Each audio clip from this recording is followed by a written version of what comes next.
O pojmu politiky jsme přemýšleli více, než pro nás bylo dobré.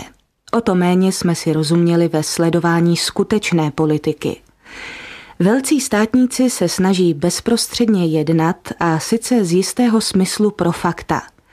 To je pro ně tak samozřejmé, že jim vůbec nepřijde na mysl možnost přemýšlet o obecných základních pojmech tohoto jednání, pokud takové pojmy vůbec existují. Odedávna věděli, co mají dělat. Nějaká teorie o tom neodpovídala ani jejich nadání, ani jejich vkusu. Avšak myslitelé z povolání, kteří řídili svůj pohled na fakta vytvořená lidmi, byli tomuto jednání vnitřně tak vzdálení, že se zahloubávali do abstrakcí, nejraději v mýtických útvarech jako spravedlnost, ctnost, svoboda, a podle toho kladli měřítka historickému dění minulosti a především budoucnosti. Nadto nakonec zapomněli hodnost pouhých pojmů a došli k přesvědčení, že politika tu je proto, aby formovala běh světa podle nějakého idealistického receptu. Jelikož něco podobného se nikdy a nikde nestalo, zdálo se jim politické jednání vůči abstraktnímu myšlení tak nepatrné, že se ve svých knihách dohadovali o tom, zda vůbec existuje génius činu. Proti tomu se zde pokusíme místo ideologického systému vytvořit fyziognomiku politiky, jak se skutečně dělala v průběhu celých dějin a ne jak by se měla dělat. Úkolem bylo proniknout do posledního smyslu velkých faktů, vidět je, vycítit v nich symbolický význam a popsat je. S dějinou skutečností nemají co dělat projekty zlepšovatelů světa. Lidské proudy pobývání nazýváme dějinami, jakmile je zachytíme jako pohyb rodu, stavu, národa, nacionálního národa, jakmile je zachytíme v oku jako něco pohyblivého.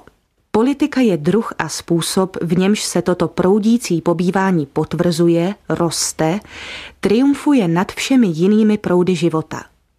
Celý život je politika, v každém pudovém rysu až do nejniternější známky. Co dnes rádi označujeme jako životní energii, vitalitu, ono to v nás, co chce za každou cenu kupředu a vzhůru, slepé, kosmické, toužebné nutkání po uplatnění a moci, jež zůstává rostlině a rasově spojeno se zemí, s domovem, směrovanost a nutnost působení, je to, co se hledá a musí hledat všude mezi vyššími lidmi jako politický život velkých rozhodnutí, aby člověk buď byl osudem, nebo jej vytrpěl. Člověk totiž roste nebo umírá, třetí možnost není. Proto je šlechta jako výraz silné rasy vlastním politickým stavem a pěstění, ne vzdělání, vlastním politickým způsobem výchovy. Každý velký politik, střed síly v proudu dění, má ve svém cítění povolanosti něco šlechtického a vnitřně závazného. Naproti tomu všechno mikrokosmické, všechen duch je nepolitický a proto veškerá programová politika a ideologie má něco kněžského. Nejlepší diplomaté jsou děti, když si hrají nebo něco chtějí dostat. Tady si bezprostředně a s náměsíčnou jistotou razí cestu kosmické to, vázané v jednotlivé bytosti. S probouzením mládí se tomuto mistrovství prvních let neučí, ale odnaučují. Právě proto je mezi muži státník něco tak vzácného. Tyto proudy pobývání v oblasti vyšší kultury, v nichž a mezi nimiž jedině existuje velká politika, jsou možné jen ve větším počtu. Národ je skutečně jen ve vztahu k jiným národům. Avšak přirozený rasový poměr mezi nimi, to je právě válka.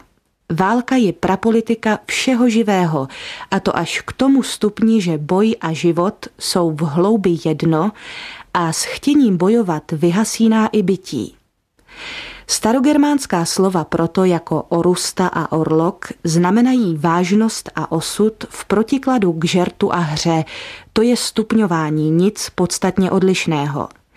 A jestliže veškerá vysoká politika chce být náhradou meče duchovnějšími zbraněmi a ctižádost státníka na vrcholu všech kultur jde za tím, aby válka už téměř nebyla nutná, přece trvá prapůvodní spřízněnost mezi diplomacií a válečným uměním. Charakter boje, tatáž taktika, tatáž válečná lest, nutnost materiálních sil v pozadí, aby operace měly váhu. A i cíl zůstává týž. Růst vlastní živé jednoty, stavu či nacionálního národa na úkor druhých. A každý pokus vyřadit tento rasově přiměřený prvek vede jen k jeho přeložení do jiné oblasti. Namísto mezi stranami, mezi země, nebo když vyhasne i vůle k růstu, mezi družiny dobrodruhů, k nímž se zbytek obyvatel dobrovolně připojí. V každé válce mezi životními mocnostmi se jedná o to, kdo řídí celek. Je to stále život, nikdy systém, zákon nebo program, který v proudu dění udává takt. Být akčním centrem, jednajícím středem davu, povyšovat vnitřní formu vlastní osoby na formu celých národů a věků, velet dějinám, aby v čele událostí vedli vlastní národ či rod a jeho cíle, to je sotva vědomý a nevyvratitelný pud historického povolání v každé jednotlivé bytosti.